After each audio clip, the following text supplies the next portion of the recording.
اللہ پاک نے کسی کو مالدار کیا، کسی کو غریب کیا، اس میں حکمت ہے کہ اگر اس کو مالدار نہ کرتا تو یہ پھر گناہوں میں پڑ جاتا، گیلے شکوے کرتا، اللہ پاک پر اعتراض کرتا کہ مجھے کیوں نہیں دیا، اور بعض اوقات کفر میں پڑ جاتا، گناہوں میں پڑ جاتا مالدار نہ بننے کی وجہ سے کہ اس کی ریکوائرمنٹ ہے، اس کی مطلب اس کو مال چاہیے، تو یوں اس کو مالدار کیا کہ اس کے ایمان کی حفاظت کا سامان کیا، اس کے اعمال کی حفاظت کا سامان کیا، اس کو سخاوت کی توفیق دے کر جنت کے اسباب کیے. اور رب کی مطلب حکمت ہم نہیں جانتے. ذرا کسی کو غریب کرنے میں ہی حکمت تھی کہ غریب رہے. اس کو اگر مال آیا تو یہ مغرور ہو جائے گا، غریبوں کے خون چوسنے شروع کر دے گا، غریبوں کو دبانا شروع کر دے گا، ظلم کی آندیاں چلانا شروع کر دے گا.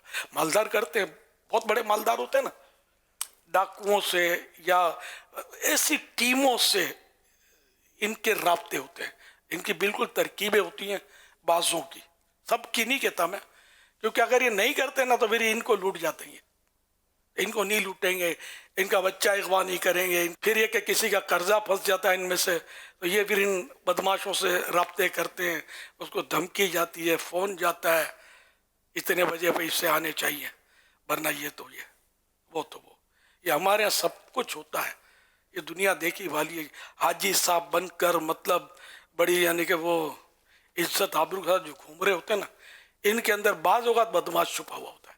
دیکھو میں ہر فرد کو نہیں کہتا، نہ کسی مخصوص فرد کو کہتا ہوں، کوئی اپنے اوپر نہ لے کے مجھے سنا رہا ہے، مجھے خود ہر فرد کی معلومات بھی نہیں ہے، لیکن جنرلی مجھے معلومات ہے اس کی کہ یہ ہوتا ہے، ایسے لوگ ہوتے ہیں بدماش لوگ جو ان کے فیصلے کرواتے ہیں، آدھا تیرا آدھا میرا، رشوتیں لے کر. رشوت ہی ہے کہ ہم دلا دیں گے تم کو، اتنے دینے پڑیں گے، یہ رشوت ہے حرام. پھر اس کو گالیاں دیں گے، اس کو دھمکیاں دیں گے، اس کی دھلائی کریں گے، فائرنگ کریں گے، کسی طرح بھی کر کے اس سے پیسے نکلوا کر جتنے میں طے ہوا تھا وہ اس کو دے دیں گے مالدار کو. تو یہ مطلب بہت کچھ ہو رہا ہے. مالدار بننا جو ہے نا یہ نانی ماں کا گھر نہیں ہے. بہت مشکل ہے کہ کوئی مطلب 100% حلال رقم سے اس دور میں بہت بڑا مالدار بن جائے. یہ میرا تجزیہ ہے، غلطی بھی ہو سکتی ہے، میں کسی فرد کو نہیں کہہ رہا، کوئی ناراض نہ ہو، ناراض ہوتا تو آدھی روٹی کم کھائے. ہاں ہماری روٹیاں بچاؤ یار، غریب بھوک کو مر رہے ہیں. اگر مال کام کی چیز ہوتی نا، قارون کبھی غرق نہ ہوتا، زمین میں دھنستا نہیں. حکومت کام آتی تو فرعون دریا نیل میں غرق نہ ہوتا. حکومت کام آتی تو نمرود ایک لنگڑے مچھر کی وجہ سے ہلاک نہ ہوتا، مرتا نہیں ذلت کے ساتھ. سرداریاں کام آتی تو ابو جہل بچوں کے ہاتھوں میدان بدر میں مارا نہ جاتا. تو نہ سرداریاں کام آئے گی، نہ اقتدار کام آئے گا، نہ مال کام آئے گا. کام آئے گا مولا کا کرم، اسی کا کرم، اسی کی بارگاہ میں ہم جھکے رہیں گے تو انشاءاللہ بیڑا پار ہوگا. جو بارگاہ خداوندی میں جھکتا ہے وہ بلندی پائے گا، جو اکڑتا ہے نہ دنیا کا ہے نہ آخرت کا، بیڑا غرق ہے اس کا، چاہے کتنا مالدار ہو، کتنا ظلم کی آندیاں چلائے.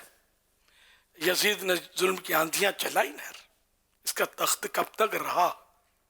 حالانکہ مرتے وقت بھی شاید اس کی 36-37 سال عمر تھی، اور 2 سال یا کچھ اتنا عرصہ اس نے وہ تخت حکومت و شیطنت کی تھی. حکومت کیا کی تھی بدبخت نے، اور بھی بہت سارے مسائل کیے تھے. کربلا والوں کو شہید کرنے، امام علی مقام کی شہادت وغیرہ کے علاوہ بھی اس کے بہت برے کارنامے ہیں. کیا رہا اس کا نام؟ تو امام حسین کا زندہ ہے نا، یزید کو تو لوگ پلید بولتے ہیں. صلو علی الحبیب صلی اللہ علی محمد.